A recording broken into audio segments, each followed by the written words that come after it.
We're outside Club Q, where just over a week ago we tragically lost 5 Coloradans. Today I met with the sister of one, Kelly's sister Tiffany, visiting from Memphis. I've spoken on the phone with surviving family members of the others, as well as those who continue to heal, who are physically injured. Thankfully, at this point, it looks like there won't be any other fatalities, thanks to the really acts of heroism. Hopefully, the loss of life will be limited at 5 people, but beyond that, of course, the long road ahead for full recovery for those who suffered multiple gunshot wounds. Of course, everybody who was here, who was traumatized at the event, going out will likely never be the same. Always that thought in the back of your head about this horrific night. This kind of horrific tragedy, it could have been anywhere. It could have been in Los Angeles, it could have been in Orlando, it could have been in New York. Unfortunately, last week it was here in Colorado Springs. And 5 people are lost forever. We celebrate their lives, we mourn them. It's powerful to see the spontaneous tributes here at Club Q. The formal memorialization of the lives of the victims and the informal memorialization from their friends. Simple items, stuffed animals, flowers, homemade signs, candles, that over the last week thousands of people have paid their tribute to those we lost, and today, as Governor of Colorado, I joined in paying tribute to the lives we lost at this site. It's also an important time to think about the route ahead, the fact that the community is strong, we show resilience. Today I met with leaders at Inside Out, provide services to youth here, met with the club owners of Club Q. Club Q will be back, and the community will be back, and people will feel safe, and people will learn from this. The perpetrator, of course, will be held fully accountable under the laws of Colorado for the heinous acts committed. So at this point, I encourage those who want to support the victims to go to coloradohealingfund.org. That's distributing contributions from thousands of Coloradans and people across the country to those in need, support mental health services, for wages lost, for recovery for injuries. And as we focus on the healing process, we also need to focus on loving one another, and that spirit of brotherhood and sisterhood that should be all-encompassing across the Colorado world, no matter who you are, no matter where you live, no matter who you love.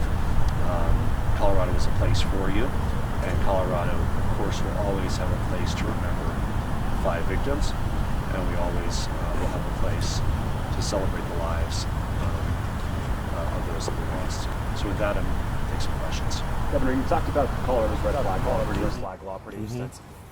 I talked to some sponsors this week of that piece of legislation. They say it's not about how the law reads, but rather the enforcement of such a law. What can you do at the state level as governor to work with law enforcement to get into compliance where that law is actually used? Yeah, the extreme risk protection order, or red flag law, is a tool that law enforcement have, that family members have. When a loved one is suffering a mental health crisis, could be a danger, not at the level where they would be deprived of their liberty and incarcerated or detained for a 24-hour hold, but where they shouldn't have access to their weapons for a period of time because of the great risk of self-harm in most cases, also, of course, of horrific events like this.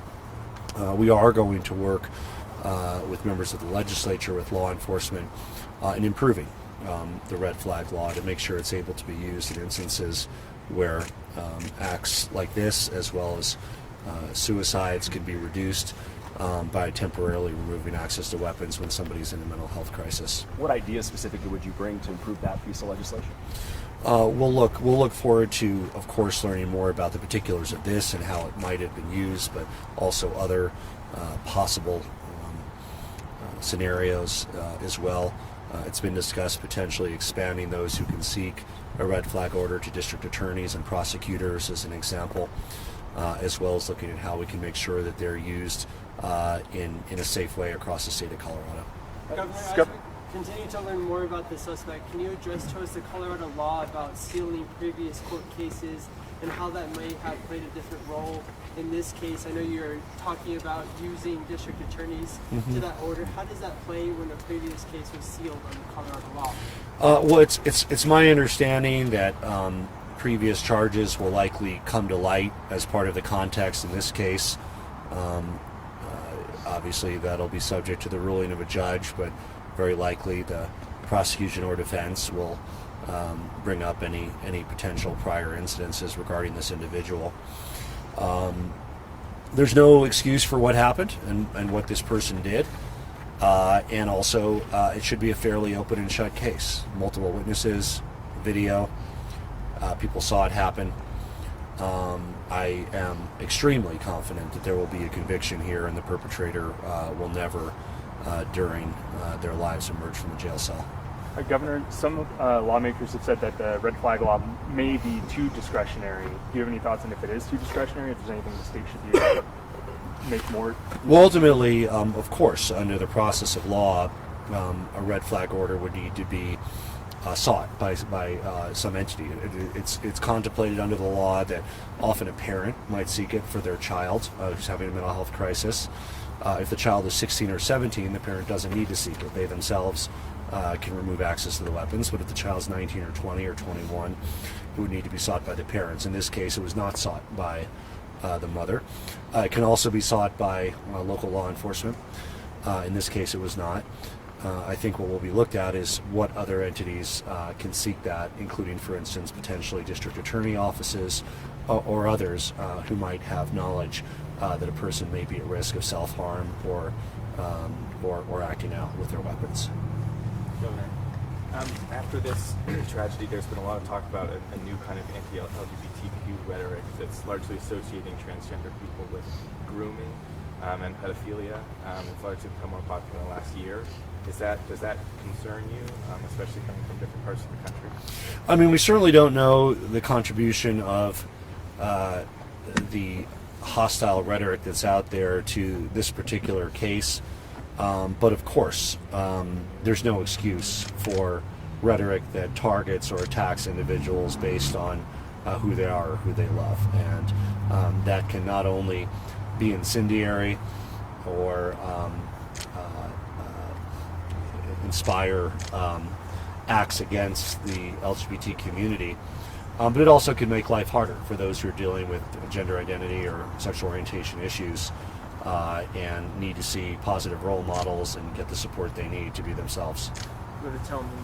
Gobernador, en español, ¿qué cambios podríamos esperar a nivel estatal con la seguridad de armas o posiblemente la prohibición de armas de asalto? Aquí estamos en el club una semana después de la tragedia cuando perdimos 5 personas aquí. Es importante mejorar nuestra seguridad en el estado, incluido reglas sobre armas como la bandera roja regla. Es un día para proteger la comunidad, porque cuando armas están en las manos de una persona que tiene una crisis mental, es muy peligroso. Este es un día para mejorar la seguridad de la comunidad. Bandera roja, is that what we say? Red flag law, is that what you call it? Okay. Yes. You wrote something there. You care to show? I drew a heart and I wrote We Remember. And I think that first and foremost, we remember the 5 lives we lost. I've talked to family members of the 5. We also remember those who were injured, some of whom might never be able to regain their full functionality that they had. And of course, all of those who are traumatized, those who were here, but also those who weren't here. I had one friend I talked to who was here 10 minutes before the shooting. I know others who saw this as a safe place and had been here in previous weeks and previous months. And it'll be a healing process to be able to show the resilience from this horrific tragedy. Governor, we recently had previous victims and survivors of both state and country mass shootings visit Colorado Springs, highlighting the Colorado Healing Fund. You stated that is still the state-approved donation site.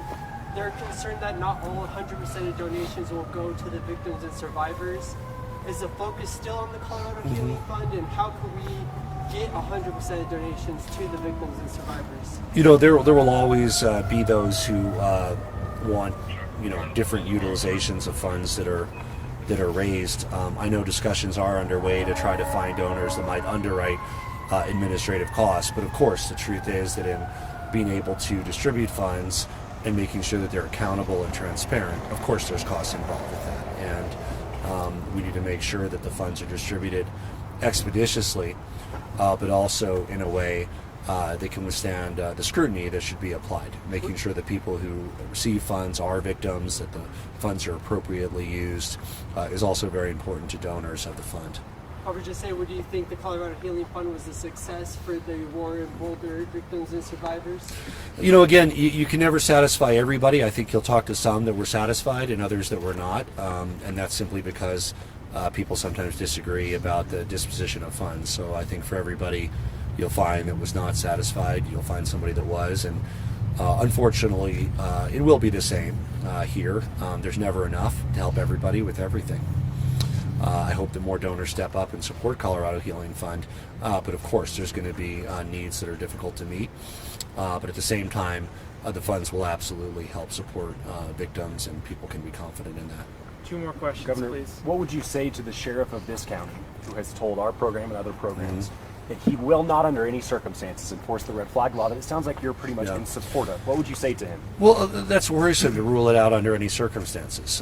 I think it's, just as you might argue, it's premature without knowing all the facts about whether it should have been invoked here, and that's fair. We know an approximation of the facts, and it looks like perhaps it should have been used. To rule it out categorically is very dangerous. When somebody's having a mental health crisis, it's known by the parents or a law enforcement encounter. It can be very important to temporarily remove access to weapons for both reducing the likelihood of suicide as well as of a crime. Final question. Governor, there's already been talk of trying to renew a possible assault weapons ban, which I understand you do not support. Are there any other gun control measures that you would not support, such as a waiting list or 21 and older age limit? Well, look, we're always trying to learn what works, what's effective. I think in this case, clearly, we want to make sure that the red flag law can be utilized in cases like this. If not this case, the King Super shooter was another case where, had the family been aware of and known about using a red flag law, it might have been applicable. So certainly that's one. I know it's been reported by news sources, and I don't have independent confirmation that one or perhaps both of the weapons were ghost guns and unregistered. I think that regardless of, again, what emerges from this case, and that has been reported, I don't have independent confirmation, but the reporting has been clear. A discussion about unregistered ghost guns that aren't necessarily subject to a background check would also be an appropriate discussion for the federal government to have, but also for state to have. Thank you. Thank you, everybody.